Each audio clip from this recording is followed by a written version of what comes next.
बारा थिग जायाखै दे नोंसिना बिदि जिरायबाय थानाया बारा थिग जायाखै दे नोंसिनि बिदि जिरायबाय थानाया सालाफोर दामजागोन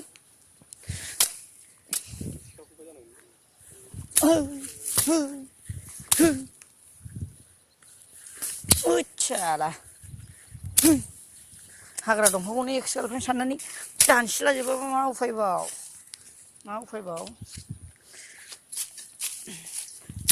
साला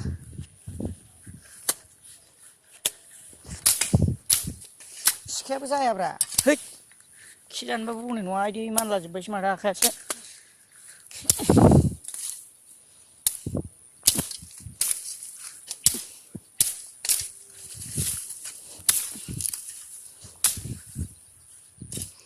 आयदै मासि गरम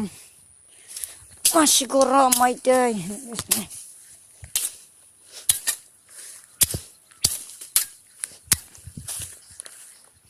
लाम दंबावोसो माथो हाग्राया जा गोलाव नैबे मा होनोलै साला ना जोरे मासे जोबाय नामा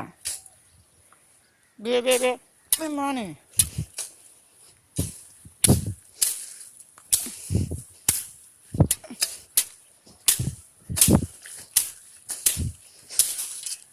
फिसा दानग्लिलाङाबा जानाय नङालै मानसिलाजोबगोन आखायाव जोसिलाजोबगोन नै जुमाय संनायाव होग्राया एमाव देनायाव मा होनोमोनलाय बेखौ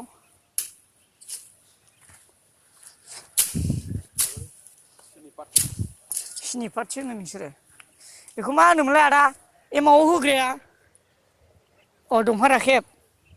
मा दंफां राखेब नङा बेलायब्रा दंफां राखेबानो हासिब जाया जानो दंफां राखेबाबा हासिब जायोना गिदिरबा मा जाखोलै माथो आखायाव बोरैबा जोबाय नामा बथल दंलै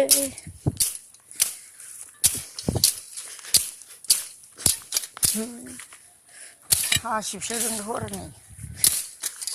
माथो हैद दंफां राखेब बायदि नुनाय बेखौलाय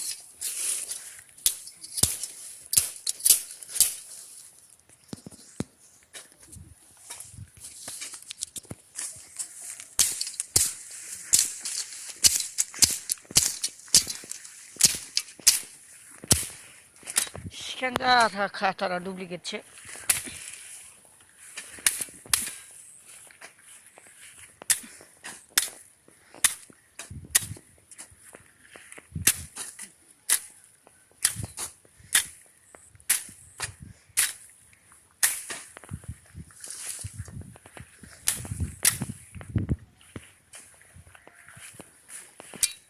बेरेफुंजानि हाग्रा दानलांलायबाय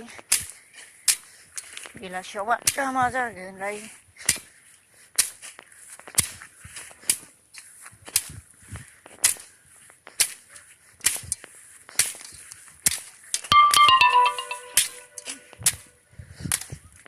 ओइ थांखो रुको जरा सब्र करो